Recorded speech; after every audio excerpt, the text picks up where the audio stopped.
સાહેબ આપણી વચ્ચે ઉપસ્થિત એવા આપણા યુવાન બીઆરસી કોઓર્ડિનેટર જયદેવસિંહ જે ગોહિલ સાહેબ આપણી વચ્ચે ઉપસ્થિત છે અત્યારે આપણા જે આજની સ્પર્ધાનું ખૂબ જ ઝીણવટપૂર્વક અને પારદર્શક જેઓ નિર્ણાયક તરીકે કામ કરનારા છે જેઓ નિર્ણાયક તરીકે કામ કરવાના છે એવા મોહમ્મદભાઈ ગોદડ સાહેબ, ત્યાર પછી તીખાભાઈ મોબ સાહેબ, ત્યાર પછી અજયભાઈ લપા સાહેબ, ઇમરાનભાઈ હંજડા સાહેબ, મીનાક્ષીબેન અને આપણા મોટા ખોખામાંથી પધારેલા બેનશ્રી જેઓ નિર્ણાયક તરીકે કામ કરવાના છે અને જેઓ છે આજની આ સ્પર્ધાના સ્પર્ધક છે એવા વાલા ભૂલકાઓ, વિદ્યાર્થી ભાઈઓ અને બહેનો અને એમની સાથે પધારેલા વાલીઓ આપ સર્વને ઘોઘા તાલુકા બીઆરસી કોઓર્ડિનેટર દ્વારા જે આ નિપુણ ભારત અનુસંધાન અને જેને મુછાળીમાનું બિરુદ મળ્યું છે એવા ગીજુભાઈ બધેકાની જન્મ જયંતિ નિમિત્તે નવેમ્બર મહિનાથી ક્લસ્ટર કક્ષાએ શરૂ થયેલો આ વાર્તા કથન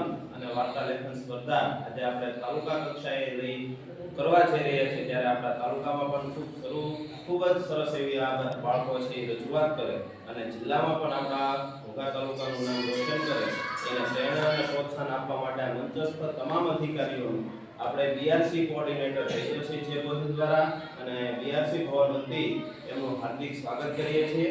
એઓ પધાર્યા ખૂબ અમે ગૌરવ અને આનંદની લાગણી અનુભવીએ છીએ.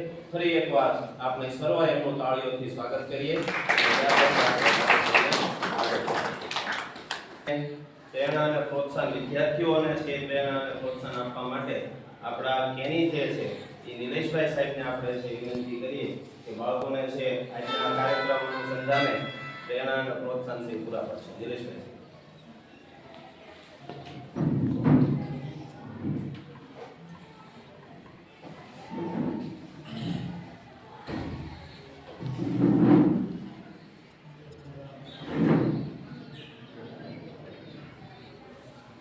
બીજુભાઈ બધેકા આપણી ધરાના છે અને આમ તો ભાવડાના છે અને વાર્તાના બ્રહ્માસ્ત્ર કહેવાય એવા બીજુભાઈ બધેકા, નાનભાઈ ભટ્ટ, હરભાઈ ત્રિવેદી યાદ કરીએ એટલા ઓછા પડે એવા મોટા વાર્તાકારો અને પરિકથાઓનું સંકલન કરનારા ઘણા બધા ભાવેડાના ભૂમિના સાર્થક છે.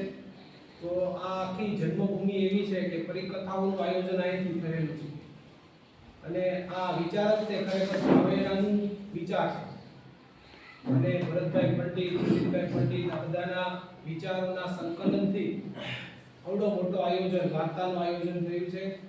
તમે ક્યાંક સુવિચારે સાંભળ્યો હશે કે ભાઈ સર્જક બનવું હોય કે મોટા વૈજ્ઞાનિક બનવું હોય ને તો આપણે પરિકથાનું આયોજન કરવું જોઈએ અને એને વધારે પરિકથાઓ સાંભળેલી હોવી જોઈએ અને એનાથી મોટા સર્જક દેશ વિદેશમાં આપણે નામના મેળવ્યું હોય તો આ બધાએ પરિકથાઓ સાંભળેલી હોય ને તો જ સર્જનના અને સર્જકના વિચારો આવે. કારણ કે આ તો કાલ્પનિક ભૂમિ છે. કોઈ આપણે વાર્તાનું એક કથન શરૂ કરીએ તો આપણા કાન કેવા દરેકને વાર્તા ગમે, દરેક ઉંમરે વાર્તા ગમે. તો આ વાર્તા સ્પર્ધાનું આયોજન કરનાર આયોજક એવા જયદેવસિંહભાઈ અને તમામ સીઆરસી, પછી શિક્ષક સંઘના મહામંત્રી શ્રી જેડી, પછી આ તાલુકા આખાના શિક્ષણની ધરા જેમને સંભાળી છે અને એકદમ મૃદુ અને રુજુ સ્વભાવના એવા તાલુકા પ્રાથમિક શિક્ષણાધિકારી શ્રી મુક્તાબેન, તાલુકાના માર્ગદર્શક અને સતત ઓનલાઈન કે ઓફલાઈન તમામ કામગીરીના નિષ્ણાત એવા રક્ષિતભાઈ ઉપાધ્યાય સાહેબ, તમામ આચાર્યશ્રી અને કેટલાક માર્ગદર્શક અને અહીંયા વાર્તા સ્પર્ધા છે એના નિર્ણાયક શ્રીઓ અને નાના ભૂલકાઓ જેના માટે અમે બધા સૌ ભેગા થયા છીએ.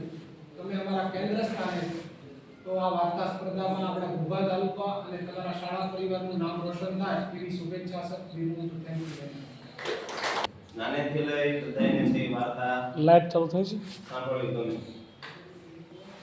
જીસીઆરટી દ્વારા પ્રેરિત અને જિલ્લા શિક્ષણ તાલીમ ભવન દ્વારા આયોજિત એવા ઘોઘા તાલુકા બીઆરસી કક્ષાનો આયોજિત આ છે વાર્તા સ્પર્ધા કાર્યક્રમ છે. બાળકોને તો વાર્તા સાંભળવી ગમે પરંતુ આજે બાળકો વાર્તા કહેવાના છે અને આપણી ભાવનગરની ધરતી તો કેળવણીમાં નવી પહેલ કરનારી છે.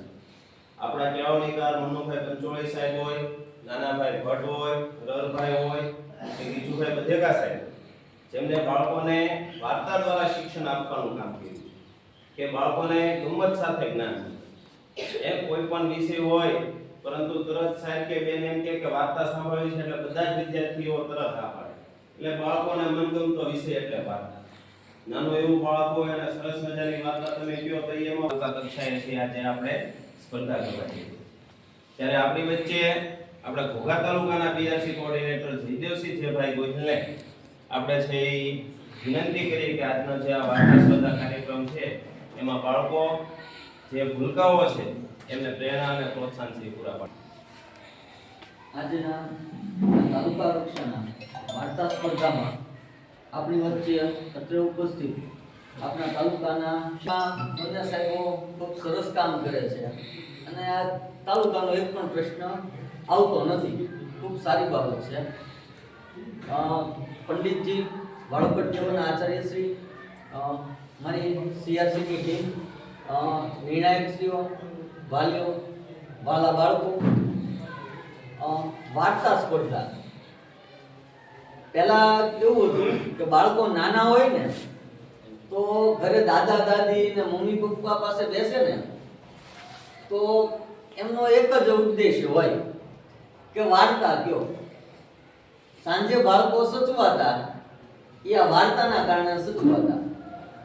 પણ હવે સમય ફેર્યો, આધુનિકતા આવી, દાદા દાદી મોબાઈલ લઈને બેસે, મમ્મી પપ્પા મોબાઈલ લઈને બેસે.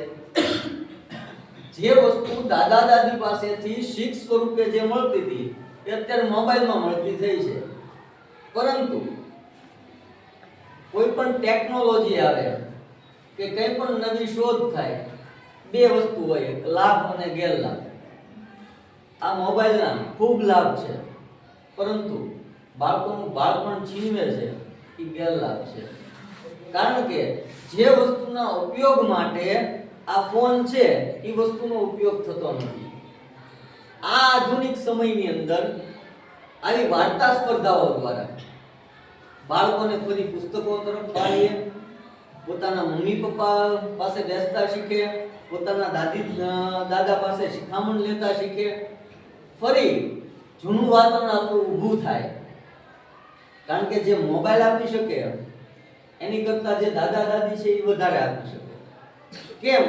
તો કે અહીંયા લાગણી, પ્રેમ અને હૂંફ હોય છે. જ્યાં લાગણી, પ્રેમ અને હૂંફ હોય છે ને ત્યાંથી તમને વધારે શીખવા મળે, આનંદ વધારે મળે. એટલે મોબાઈલને ગૌણ ગણી ફરીવાર, જો કે અત્યારના સમયમાં આવે દાદા દાદી પાસે એવો સમય નથી હોતો, એમાં બાળકોનો વાંક નથી. હમણાં એક મેં સરસ મજાની એક ક્લિપ જોઈ હતી કે ભાઈ એક ઘર હોય છે, બાળક એક ખૂણામાં મોબાઈલ લઈને બેઠું હોય છે, એના મમ્મી પપ્પા જોવે છે કે ભાઈ મોબાઈલ લઈને બેઠું છે. એટલે એવું કરે છે, પહેલા એના પપ્પા આવે છે, મોબાઈલ નામ કરીને એક પર મૂકી દે અને પુસ્તક લઈને બેસી જાય છે. થોડી વાર થાય છે, એના મમ્મી આવે છે, મોબાઈલ એક બાજુ મૂકી અને પુસ્તક લઈને બેસે છે. બસ 30 થી 35 સેકન્ડની અંદર બાળક આ દૃશ્ય જોવે છે અને મોબાઈલ બાજુ મૂકી અને જે ચોપડી હાથમાં આવી લઈને બેસી જાય છે. એટલે તમે કેવું વર્તન કરો છો તમારા ઘરમાં એની અસર તમારા, અને પછી આપણે એવો દોષ આપતા હોય કે છોકરો મોબાઈલ મૂકતો જ નથી, તો એમાં બાળકની ક્યાંય ભૂલ મને દેખાતી નથી. એના માટે ક્યાંક ને ક્યાંક આપણે જવાબદાર છીએ.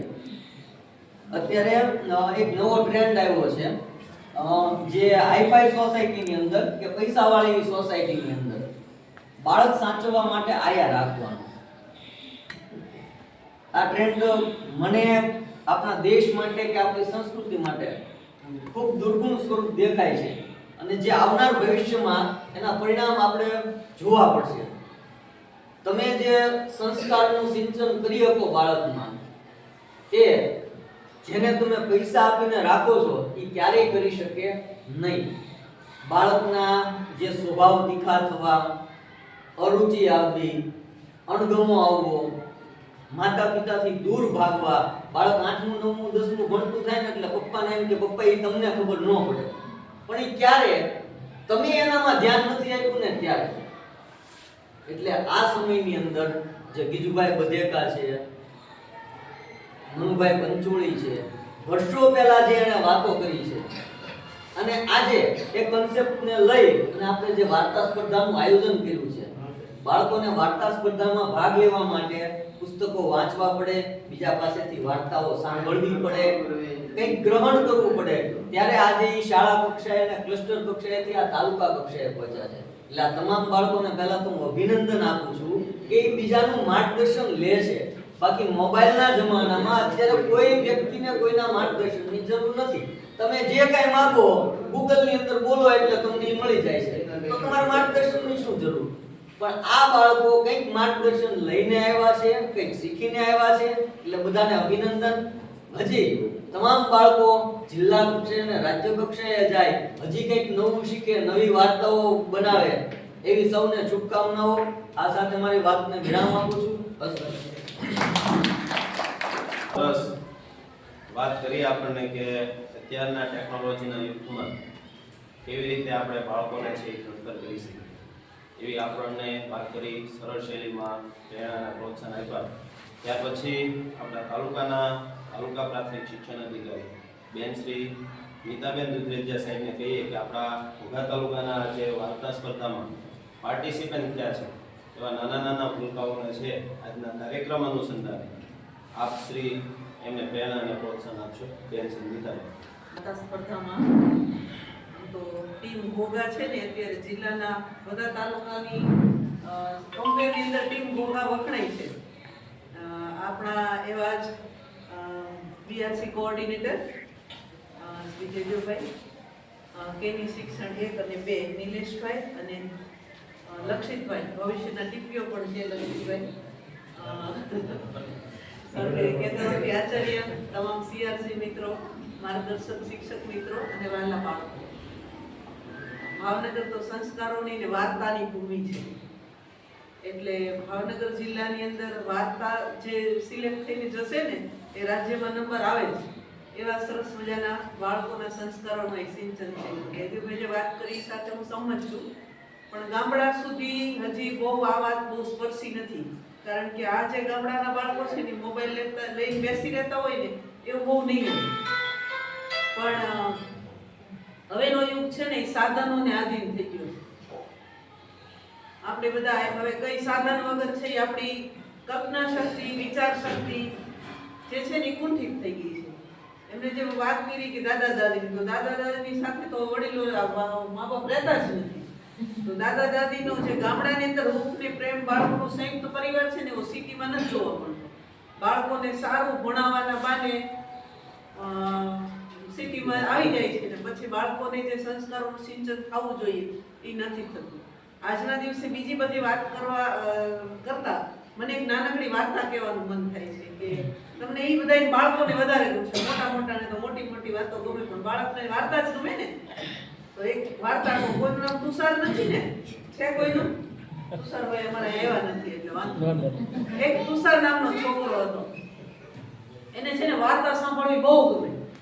એને વાર્તા સાંભળે તો જ ઊંઘ આવે, વાર્તા જો ન સાંભળે તો એને ઊંઘ જ ન આવે, એવું હતું. એટલે એ શું કરે, રાત પડે ને એટલે એના મમ્મી કે મમ્મી મને વાર્તા કયો. મમ્મી કે પછી રોજ એવું થાય કે એમાં 1 વાર્તા, 2 વાર્તા, 3 વાર્તા, જ્યાં સુધી ઊંઘ ન હોય ત્યાં સુધી વાર્તા કીધા જ કરવાની. ઘરમાં બધા ભાઈ કેટલીક વાર્તા હોય તો એ મમ્મી વાર્તા કે, પછી મમ્મીને ક્યારેક એમ કે વાર્તા પપ્પાને કે દાદાને કે દાદીને કે બધા ભાઈ વાર્તા આપણે પછી જ ઊંઘ આવે. તો એ વાર્તા બંધ થઈ જાય અને જો જાગતો હોય તો પાછો રોવા માંડે વાર્તા કયો, બરાબર. એટલે વાર્તા એને ઊંઘ ન આવે ત્યાં સુધી વાર્તા કયા કરવાની. બધા રોજ વાર્તા કેટલી હોય, બધા ભાઈ ખૂટી જાય ને. તો એને રોજનો એવો નિયમ થઈ ગયો. એટલે એકથી બધાએ નક્કી કર્યું આજ છે ને બધાએ વાર્તા કેવી જ નથી, કે ભલે હું એમ કરી ગયું આપણે કેટલીક વાર્તા હોય. એટલે રાત પડી એટલે એના મમ્મીને કે મમ્મી વાર્તા કયો. એના મમ્મી કે મને તો વાર્તા નથી આવડતી. તો પપ્પાને કે, એના પપ્પાને કીધું તો પપ્પા કે મને નથી આવડતી. દાદાને કે, દાદા પાસે કે, દાદા કે મને નથી આવડતી. દાદીને કે, દાદી પાસે કે મને નથી આવડતી. એને રોવાનું ચાલુ કર્યું તાણીને બાજુવાળા જાગી જાય, આજુબાજુવાળા એવો વેકડો થાય ને મોટો. એટલે પછી એના દાદાએ એમ કીધું કે અહીંયા હાલ હું વાર્તા કહું. એટલે એના દાદા પાસે આવ્યો એટલે દાદાએ વાર્તા શરૂ કરી કે છોકરો હતો ને એ બહુ જ ડાયો હતો અને કોઈને ઘરમાં હેરાન ન કરે, પરેશાન ન કરે એવો ડાયો છોકરો હતો. એક છોકરો બહુ તોફાની હતો. તો એ ઘરમાં બધા એને હેરાન જ કર્યા કરે કે કોઈનું કીધું કાંઈ માને નહીં, ટાઈમસર કાંઈ કરે નહીં ને. તો પછી હજી થોડું કીધું તો એમ તો રોઈને પછી થાકી ગયો એટલે હુઈ ગયો નહીં. એને તો હજી વાર્તા કર્યો હતો ને તો એને કીધું એને સપનામાં એક પરી આવી ને તો એ ડાયા છોકરા હોય ને એને આમ લઈને ઉડી જતી હતી, આકાશમાં જાય અને ત્યાં ડાયા છોકરાને હારું ખવડાવે, હારા કપડાં પહેરાવે, રમકડા રમાડે. પછી ડાયા છોકરા એને જ કરે એટલું કીધું ને ત્યાં ઊંઘ આવી ગઈ. અડધી રાત થઈને ત્યાં સપનામાં પરી આવી તો ઉડતી આવી સફેદ કપડાં પહેરીને પરી. અને પછી તુષારને એમ કીધું કે હાલ તને હું પરી લોકમાં લઈ જાઉં. એટલે એ તો પાંખો પર બેસી ગયો, પરી તો ઉડવા માંડી, આકાશમાં ગઈ. પછી ત્યાં તો કેટલા બધા છોકરા હતા, અહીંયા તો સરસ મજાનો પરી લોક હતું. નાના છોકરા છે ને સરસ મજાના રમકડાથી રમતા હતા અને એ ચાવી વાળા હતા ને આમ પ્લેન આકાશમાં ઉડતું હોય ને બધું હાથે હાથે રમકડા હાલતા હોય ને એવા સરસ સરસ રમકડા હતા ને. તો એ કે પરીબેન મારે તો આ રમવું છે, એ કે મારે ન રમાય. આ તો જે છોકરા ડાયા હોય, મમ્મી પપ્પાનું કીધું માનતા હોય, સવારે જે ટાઈમસર ઉઠી જતા હોય, ઉઠીને પછી શું કરો તમે પહેલા બ્રશ દાંતણ કરો ને તો દાંતણથી બ્રશ કરી લેતા હોય, પછી ચા નાસ્તો કરી લેતા હોય, મમ્મી પપ્પાનું કીધું માનતા હોય, લેસન કરતા હોય, ટાઈમસર નિશાળે જતા હોય, ત્યાં કોઈ યારે ઝઘડો ન કરતા હોય, તોફાની ન હોય, એવા છોકરા રમકડા રમવા. આ તો બધા એવા છોકરા લઈ આવ્યા છીએ અમે, એટલે હું તો તને જોવા લઈ આવી છું. તો પછી એને બીજા પરિલોકના બીજા વિભાગમાં લઈ ગયા. અહીંયા તો કેટલા બધા છોકરા બેઠા હતા, નાના ડાઇનિંગ ટેબલ હતા, એમાં સરસ સરસ ખાવાનું ખાતા હતા, લાડવા, પેંડા, બરફી, ગુલાબજાંબુ નો આમ જોયું પાણી આવી ગયું. ત્યાં તો બહુ સારું મારે ખાવું એ ગયા બધું તારે ન ખવાય. આ તો જે ડાયા છોકરા હોય, મમ્મી પપ્પા હેરાન ન કરતા હોય, ટાઈમસર વહેલા ઉઠી જતા હોય, બ્રશ કરતા હોય, ચા નાસ્તો કરી લેતા હોય, નાઈ લેતા હોય, ભગવાનને પગે લાગી નિશાળે જતા હોય, મા બાપનું કીધું માનતા હોય, એવા છોકરા ની ગયા બધું કરાય. જે મમ્મી પપ્પાને હેરાન કરે એને ન કરાય ગયા. તો હજી થોડીક વાત કરીએ ત્યાં એને સવાર પડી ગયો, એને મમ્મીને ઉઠાડતા હતા. સારી કે સવાર પડી ગઈ તો પરી એમ કરવા માંડ્યું. મમ્મી શું કરી કે કાંઈ નહીં.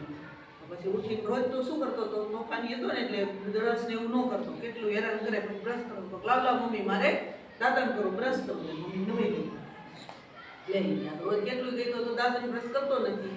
પછી ચા નાસ્તો નાવા ગયો, ચા નાસ્તો કરી લીધો, બધું ટાઈમ શ્રમ કરવા માંડ્યો. પછી લેસન કરવા બેસી ગયો. એના ઘરનાની બધા નવાઈ લઈ ગઈ કે લે આજે કેમ ડાયો થઈ ગયો. એ કે પછી કે તને કઈ થયું બટાઈ ગયા? ના એ કે લેસન કરી નાખ્યું. પછી બધા પગે લાગીને નિશાળે ગયો, ભગવાનને દર્શન કર્યા. નિશાળમાં જઈને ડાયો થઈ ગયો, કોઈ તોફાન ન કરે, ઝઘડો ન કરે. ડાયો ગયો નિશાળમાં સાહેબ એના નિશાળ હોય ને એના ટીચરો એને નવાઈ લાગી એટલે આ ડાયો કેમ થઈ ગયો, કે વૃદ્ધો કેવું હેરાન કરે, તોફાન કરે. એ કે આ તો ડાયો થઈ ગયો, તને કાંઈ થયું છે? એ કે ના એ કે સરસ રીતે ભણ્યું હોય, બધું યાદ રહી ગયું.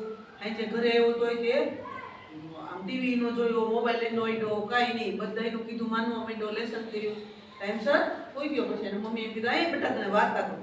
સાંભળવી વાર્તા. એ દાદી એમ કીધું અહીં સાંભળવી. ઊંઘ ન આવે તો એમ સુઈ ગયો અને ઓલા પરિબેનની વિચાર કરવા માંડ્યો, યાદ કરવા માંડ્યો કે ડાયાથી જાય તો એ લઈ જશે ને, બહુ મને બધું હારું ખોડાવશે, રમકડા રમવા આપશે.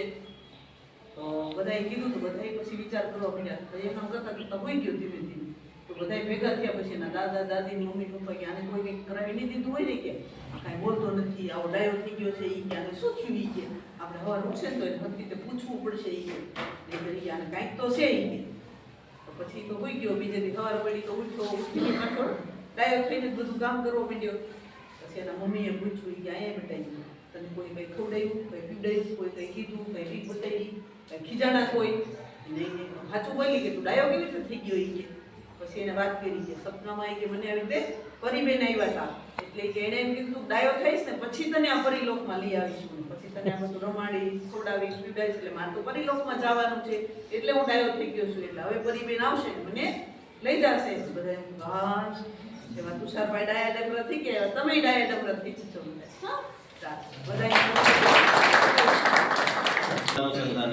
બાળકોને ખૂબ સરસ મજાની વાર્તા કહીને પ્રેરણા હતી. વાર્તા બેને જેવી કહેવાની ચાલુ કરી એટલે બધા જ આમ એક મને એક ચિત્તે સ્તબ્ધ થઈ મોઢા ઉપર સરસ મજાની હાસ્યનું સ્માઇલ સાથે એક થઈ ગયા. એટલે વાર્તા એ વિચાર જ એવો છે કે વાર્તા કહીએ ત્યારે આપણા મન છે કે આપણું તમામ પ્રકારના વિચારો છે એમાં જોડાય એટલે વાર્તા કેવી એ ખૂબ જ તે જરૂરી છે. તો આ વાર્તા કોણ કહેતું તો કે બેન જેવા વડીલો હોય ઘરમાં, મમ્મી પપ્પાને તો ટાઈમ ન હોય, દાદા દાદી કહેતા, એ દાદા દાદી છે એ વૈયા ગયા એ ઉપર વૈયા ગયા છે અથવા તો એ છે તો આપણે એનાથી દૂર વૈયા ગયા છે. આ બે પ્રકાર છે જેના કારણે છે આપણા બાળકોમાં છે એ વાર્તા છે એ ખૂબ ઓછી સાંભળી છે. બરાબર, આજના યુગમાં સાહેબે વાત કરી એમ પ્રમાણે પરંતુ મોબાઈલમાં ઘણી બધી વાર્તાઓ છે. ઘણીવાર આપણને વાર્તા કહેતા ન આવડે તો મોબાઈલમાંથી પણ ખૂબ સારી રીતે એ વાર્તા જો સાંભળી તો એ મોબાઈલનો સારો ઉપયોગ કહેવાય. એવી સરસ મજાની વાર્તાઓ છે આપણા જીવનનું છે એ ઘડતર કરતી હોય છે. દરેક વાર્તામાંથી કાંઈક ને કાંઈક શીખવાનું હોય છે. બરાબર, આ આગળ વાર્તા કહેવાની છે એમાં તમારો વાર્તાની પસંદગી, આરો અવરો, આશા શૈલી, વિચારોની મૌલિકતા એ જોવામાં આવશે.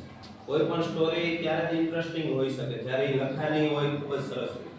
બરાબર, એટલે એટલું જ મહત્વ છે વાર્તા લખવાની.